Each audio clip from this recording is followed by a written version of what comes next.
Hi there, welcome to Gear News coverage of NAMM 2021. Today we're going to be talking about a clever, compact, interesting little synthesizer that was just announced by IK Multimedia yesterday, leaked out a couple of days earlier, and here with me to give their reactions of this intriguing little box are our synthesizer expert Robin Vincent. Say hello, Robin.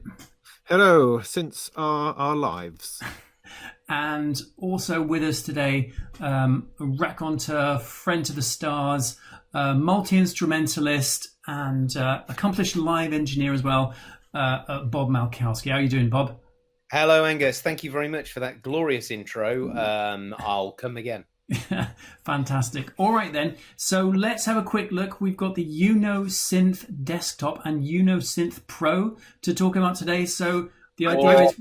Point of order there, Angus. I Yes. think they are both pro. I think they decided they're both professional, regardless of, I know how we feel about size of things. But well, I just thought it was silly if let's say UNO Synth Pro and UNO Synth Pro Desktop. Pro Desktop, that's the correct is that the correct pronunciation. Yeah. Okay, good. All right. That's why you're the synth expert, Robin. It is true. And I'm just the editor, so what do I know? Okay, cool. So let's have a look at the video. Now we're going to have a deep dive here and see if we can figure out what functionality is on offer here. What's IK Multimedia doing? Are they expanding their portfolio? Who's this aimed at? And then let's see if we can figure it out. We're going to have a look at the promo video that officially launched the synthesizer yesterday. And guys, feel free to stop me if you see something that you want to jump in on. And I hope you guys like 90s influenced electronica, because there's a fuck of a lot of it in this video. Oh, I was born ready for it, Angus. Let's go. Let's go. Cool. Here we go.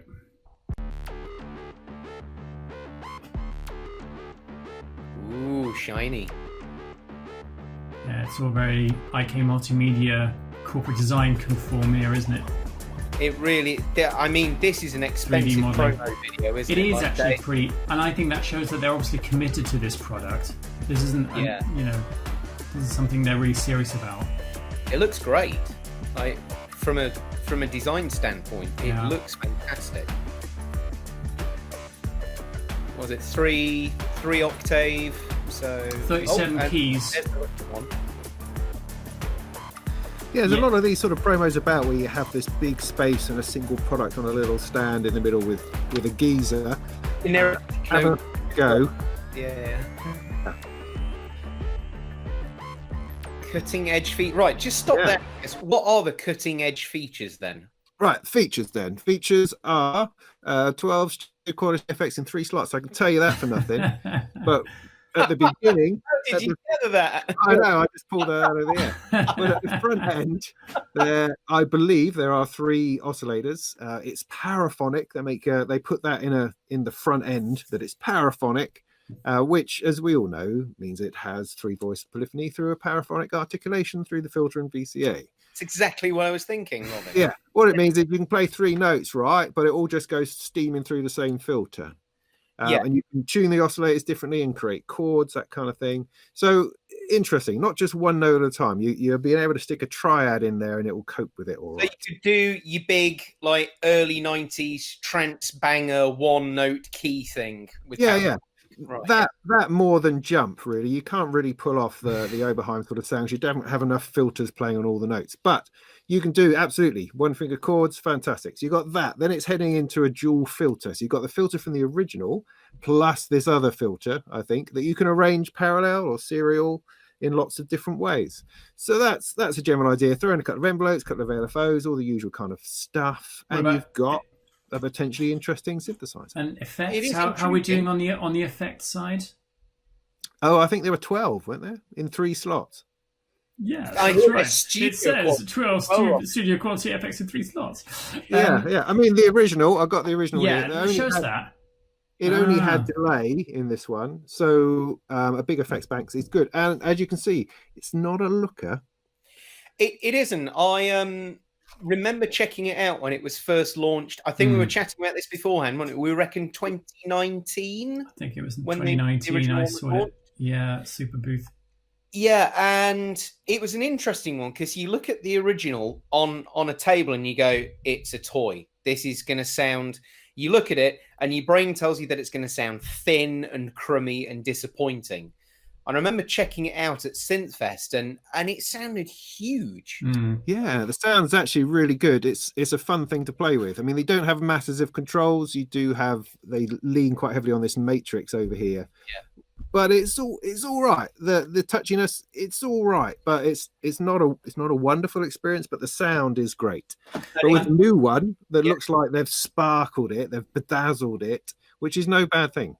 It kind of makes me wonder if they've, as a company, looked at, well, where can we diversify now? Because very much they were a company with two sides to it. Is they do all this kind of semi-consumer iPhone connectivity type stuff, which I wonder how much life is left in that now. Apple is starting to migrate to USB-C, and then they do this weird, interesting, niche stuff like the UNO synth. And I can just kind of see the boardroom meeting going, well, we've got this synth architecture that sounds good. Why don't we turn that into a proper synth finally? Right. And I don't think you could have predicted that with the original UNO synth that they were going to turn it into this. It kind of explode it out into these two products. And that, I think, takes some doing.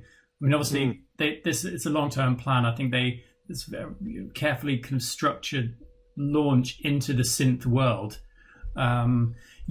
So should we have a look to see what else they want to tell us give me some more techno. Video? Yeah, some more 90s techno coming your way.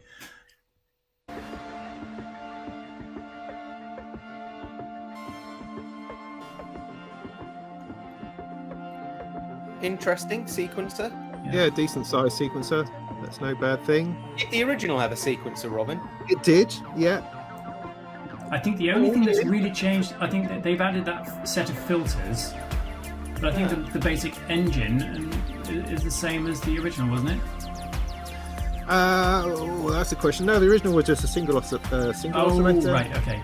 Well, two waves you had to be able to put together, so two oscillators. But no, I think the engine is different. I mean, they've used the filter from the original, but there's a second filter. They've also given you a lot of ins and outs on the back.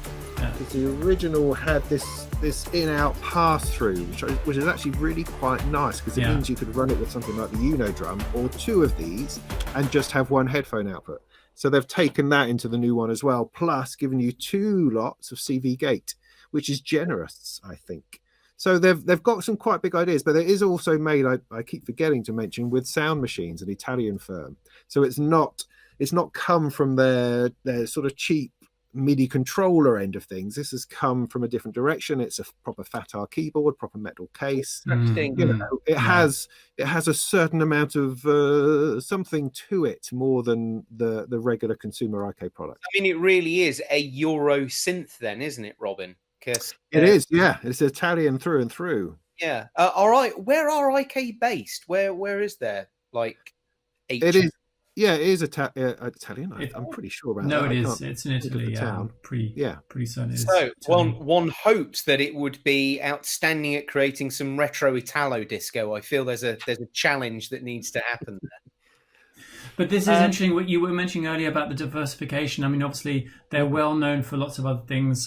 They've diversified a lot. They even had, I think last year, there was a press release about a proximity warning device when you were doing social distancing. They even went there. But of course, Amplitude. Yeah, that's right. Yeah, Amplitude, massive product, super popular. Jeff, our guitar contributor, big fan. So let's just see where we are in terms of thumbs up, thumbs down. What your gut instinct here is in terms of its appeal. Just want to give you the pricing. The desktop version, that's a smaller one, which is only 700 grams, very compact. You can, I don't know, put it in your gig bag or down your pants or whatever. That's 399 euros. I think that's without VAT, though. VAT comes on top. And now, of course, if you're ordering from the UK, don't forget VAT, pay the VAT at the door. And you've also got, the Pro version with the 37-key keyboard. That's 649 plus VAT. Comes in at 5 kilos. And it looked like it's got a metal frame, so it looks pretty sturdy. I don't know. What do you think with those prices? It's dangerous pricing, I think. There's a lot around that price. I mean, it's an analog synth. That's certainly the thing that they're pushing. So you could see it. I mean, there's a lot of Behringer around this area of the paraphonic synths. You've got the Poly D, you've got the Monopoly that are all cheaper, I think, than that. But you've also got the Deep Mind around that sort of price. That's a proper poly synth. It is, yeah. Yeah, and then you've got the Cobalt from Mo. That 649 is a busy place. Busy place in the market, absolutely. But it depends. I feel that. I mean, they look great. They probably sound great. They're not really gone aggressive on the pricing, perhaps. Right. So I don't know. I mean, the original was 149, I think, under 150, and so for the refresh to go up to 399, it seems quite a leap. I mean, 149 is a kind of that's a spontaneous purchase price for most synth heads, isn't it? Like that's considerably less than a Eurorack module is. So at 149, someone's going to go, oh, that looks interesting. I'll just buy one and try it. Right, but 649 plus VAT, that's an investment, isn't it? That's an investment. Yeah. Okay. Yeah. Great. Yeah. So let's round out. What do you reckon? Thumbs up, thumbs down. Robin, what's your takeaway from the? My take. If it sounds as good as the original, I know it's going to sound great. It has some interesting ideas, some good connectivity, that kind of thing. It certainly looks different. It seems a little pricey, is all I can say at this point, without physically having one in my hands. But otherwise, I'm sure it's going to be great. Yeah. And Bob, what do you reckon? I'm going to go thumbs up for the full-size one. And it's a thumbs down for the little one for me. I think it's possibly too expensive for what it is. But the full-size one, if it sounds as good as I hope it does, and, it's a European-made, manufactured synth, why not? All right, brilliant. There you have it. Thanks very much. Don't forget to check out our NAMM 2021 coverage on keynews.com. All right, thanks very much, guys. See you around. Talk to you soon. Thanks a lot for watching. Thanks very much. Bye-bye. Bye-bye.